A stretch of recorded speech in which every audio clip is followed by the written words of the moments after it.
Good morning everyone, it's Deb here from the greenhouses. Welcome to our first Gardening with Deb Live. Sorry for a few minute delay there. I just had a internet issue out here in the greenhouses. So I'm ready to start. This is our first edition of Gardening with Deb Live. If you guys like it, I'll continue.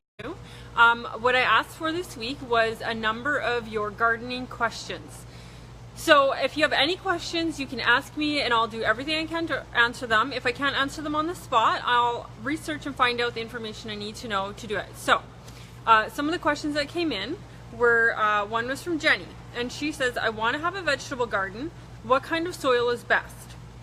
So the best thing to do is just put a shovel in the ground and take a look at what you already have.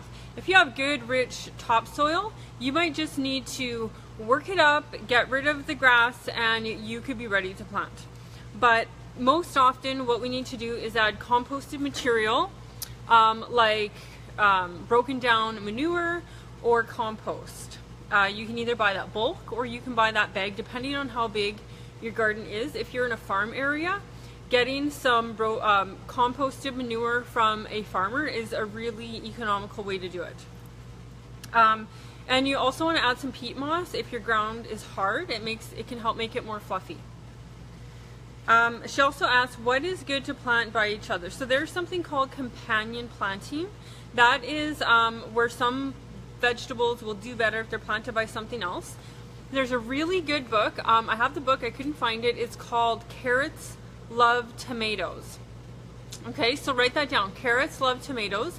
It's an excellent book on companion planting. Some vegetables will do way better planted beside another vegetable, and some will do poorly planted by another vegetable. So the information for companion planting is in that book, and it is a good read. I read it probably 10 years ago, and like it says, carrots do love tomatoes. However, it's more important in your garden to make sure you're watering and weeding.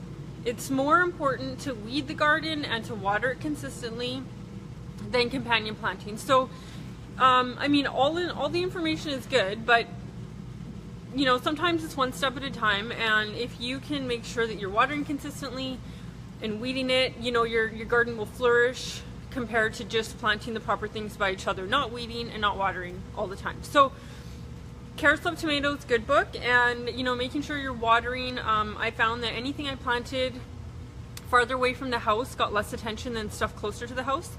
Making sure you have garden hoses in reach, a good water supply, something you can rely on, that's more important, you know, than some of the other factors. So I hope that answers your question, and I'll write that book name in the comments in case you forget. Renee Harrison asks, or she says she has red lily bugs in her garden. Any suggestions? So red lily bugs, beetles, will completely annihilate your lilies. There's no stopping it. You can't prevent it in your garden. They're coming. If you don't have them already, you will. I found them in lilies in the yard here. We moved here. I didn't have them in my old farm, but I'm sure they'll get there eventually. But we did have them when we moved here. So the only organic way to eliminate them, and that's without spraying or anything, is to physically squish them. To actually squish the bugs with your fingers, and it's disgusting and gross, and their eggs, they lay eggs on the bottom side of the leaf, and it looks like poop, and you squish that to get rid of them, and it's disgusting. I tried it and I thought, to heck with this. So what you can use is Dr. Doom. Dr. Doom is a chemical, so I mean, you have to, you know, if you're opposed to using chemicals, then your only option is to squish them. Another thing you could do is put a 5-gallon pail over them, because they'll live in the soil beneath a lily as well. And you could try a beetle raid, you know, kind of put the pail on, spray it under, and leave it there, and see if that kills them. Other than that, you know, there's really not a lot of options. They're a big problem. Okay, Linda and Kyla both asked about potato scab. I know this is a problem. We had this problem at our farm. Not every year, but some years we'd have worse potato scab. And so potato scab is actually a bacterial organism. Now the sciencey part of gardening is confusing, and you know, sometimes you just want the answer. We don't need to know why. So bacterial organism that will persist in a soil with a pH above 7. So if you have potato scab. Oh, hi Pete, hey Tamra, you're just joining us now. Send us a like if you're watching, comment on where you're watching from, whether you're watching live or you watch it later, and give us a share. That's how Facebook works. Facebook works on likes and shares, and let's get this out there and help everyone with their gardening. So I was just talking about potato scab. So potato scab is a bacterial organism that affects the potatoes.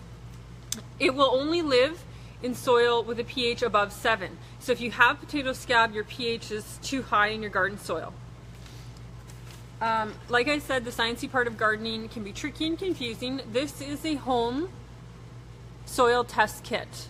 I got this at a garden center for $4. I use this when I have potato scab. I bought a couple because I thought, you know, I'm going to want to test my soil again. So the little green bottle in here is for pH.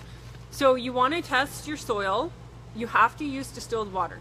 If you use bottled water, tap water, well water, that will affect the results. So make sure you buy a jug of distilled water and test the soil pH. It takes 5 minutes. That will tell you that your soil pH is probably above 7 if you have potato scab. So now what do? You want your pH of your soil to be below 7.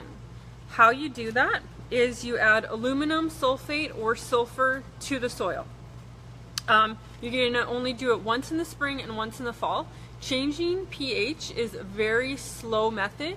It takes time, so you can only add it once in the spring and once in the fall. But there are other things that you can do too. You can rotate your crop. It's really important to move your potato crop from one spot to another spot in your garden each year, and you want to plant the potatoes where the peas or the beans were last year. So wherever your peas or beans were last year, that's where you would put your potatoes this year. It's kind of companion planting. It all works together.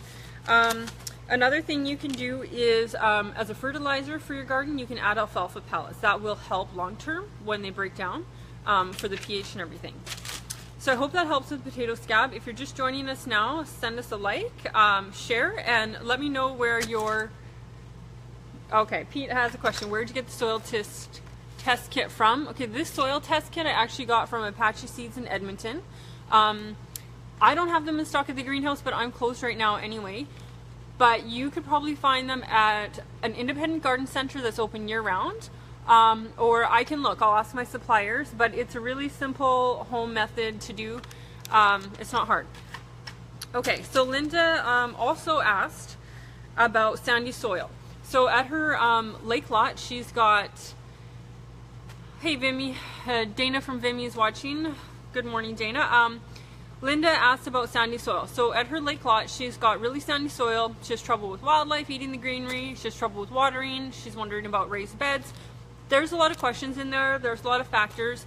If you're not there a lot, it's really hard to have a garden. If you're going to put in raised beds, go one step further and add in soaker hoses and a timer. So run a solid hose all the way to the garden, attach a soaker hose to that. That's the one with all the little holes in it. But at the water source, at your tap, put on a timer. If you don't have access to that, it can be really hard to get the most out of your garden. I don't know. As for sandy soil, you just want to add compost and you want to add like rotted down manure. It's easier to do that in a smaller bed. It's easier to water in a smaller bed, but a raised bed is going to dry out faster than the ground usually. Okay, so I hope that helps. If you have more questions, Linda, just ask. Carol wants to grow ranunculus for a wedding. She's received bulbs. Now, ranunculus is one plant that we actually found really hard to grow. We brought it in one year, and I'll be honest, we brought it in finished, it was in bloom, and half of them died. They like to, we found out a little bit later, they like to be cool, okay? But they need sunlight, so that's tricky when something needs sunlight, but it needs to be cool and not overwatered. So she's already got the bulbs. She wants to grow them for the wedding. Now, you can grow them for the wedding, but there's no guarantee they'll be blooming on time. This is, I mean, I hope that you're really successful, but it can be kind of tricky. So what you want to do though is treat the bulbs like a gladiola bulb. You want to soak, wait till mid-May or when the weather is warm enough. So mid-May to the end of May, you're going to pull those bulbs out. You're going to soak them in a tray of water for an hour just to kind of rejuvenate them. And then you're going to go plant them in the soil. You're going to dig a hole 2 inches deep You're going to put them under the soil, cover them back up. We want to make sure that area isn't boggy, isn't soggy wet all the time, that it drains fairly well. Like if it rains, we don't want to leave it in a spot where there's a puddle left for a long time. We want the water to flow away, and we want it to be in full light. They'll do better outside than starting them inside. Okay, so plant them outside initially and just wait until mid to the end of May once it's done freezing in your area. If you're just joining us, give us a like, give us a share, tell me where you're watching from. And if you're watching this later, go ahead and you know, you can still write where you're from later, so I know who's online. Okay, so I have a question from Larissa Turnbull. She's asking about lavender seeds. So lavender isn't meant for our climate. It is really, really hard to grow from seed. I don't grow it from seed. The suppliers I get it from don't even grow it from seed. They're bringing in a vegetative cutting. So vegetative cutting is like a little cutting that's taken from somewhere else in the world. It's FedExed here to a grower. They root it. I actually rooted some last year. They root it and then we grow. So those are the best varieties, is a vegetative lavender.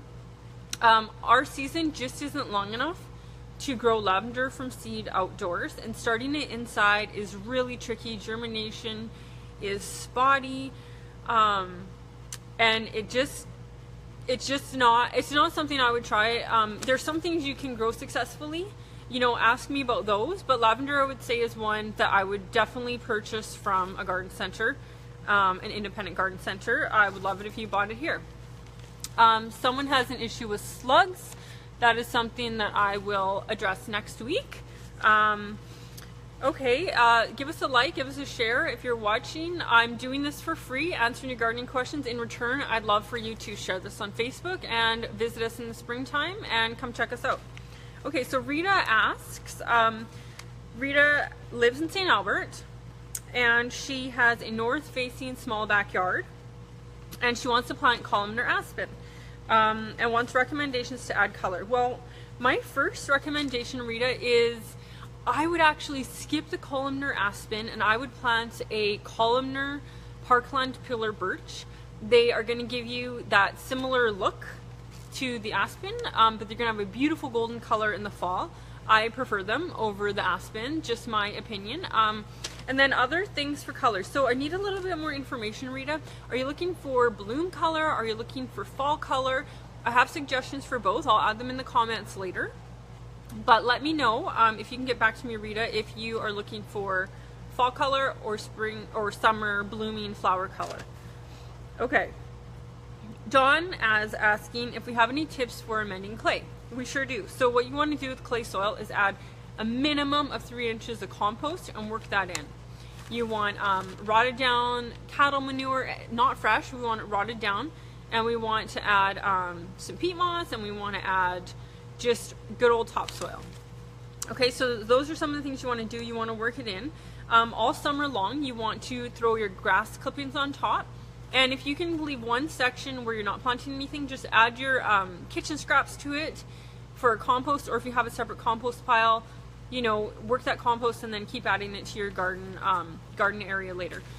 Another thing you could do is, if it's really terrible, is just make some raised beds and start fresh with topsoil and rotted down manure. Tamra's asking, would horse manure work too?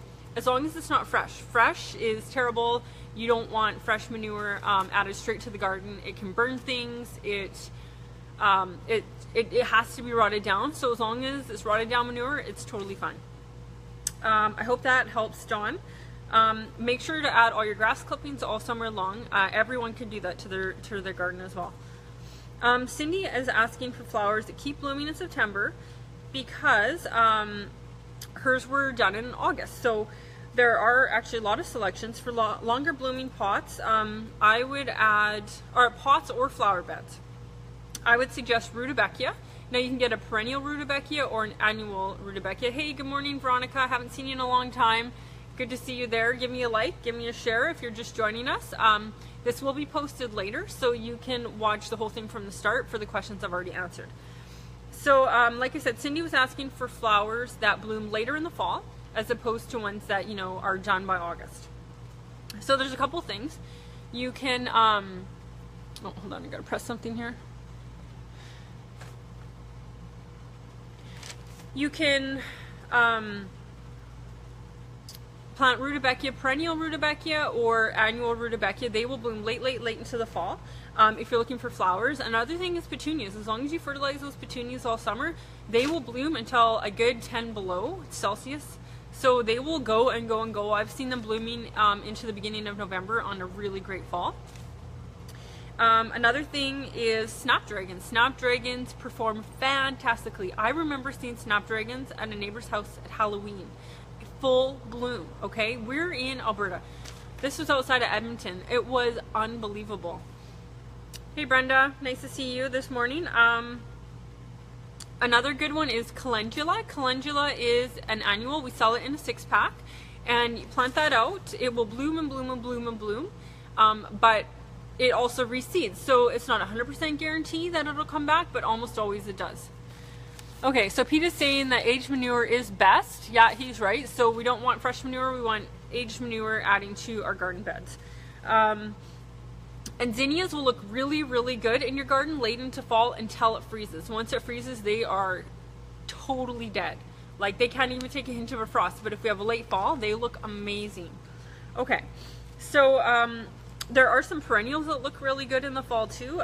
Catmint is awesome. Something I have available to pre-order on my website is chrysanthemum. Chrysanthemum doesn't start blooming till later, and it looks really fresh and good. There's perennial chrysanthemum and annual. So the ones I'm selling are perennial. That means they'll come back year after year after year. Be wary of the ones that are for sale at the stores in the fall. They could be an annual and just look nice in the fall and then die dead forever. Dianthus is another good one. I also have that on my website as well. Dusty Miller is good if you don't mind just foliage. That means the leaf color. Dusty Miller has a silvery leaf color, and it looks really good in the fall. Even all through winter, it looks awesome. Another one is Heuchera. Heuchera is a perennial, and it just has colored leaves, but they look really, really perky in the fall. When it cools down, they look really good. Another thing that looks really good in the fall time is a lot of perennial pots you'll see. They look really good and perky in the fall still. Okay, so I think that sums up our questions for today. Okay, Linda says she had the most amazing snapdragons. That's awesome. They do bloom long into the fall time. So if you have any other questions, just send them to me in the comments. I'm going to do this again next Friday at 9 o'clock in the morning, and this will be saved. What I would like you to do though is, I'm doing this for free. I'm answering your questions for free. In return, I'd like you to share this on Facebook. I'd like you to like it. And I would really appreciate it if you come visit us in the springtime. So thanks for watching today, and send me your questions, and hopefully we can answer them next week. Bye for now, guys.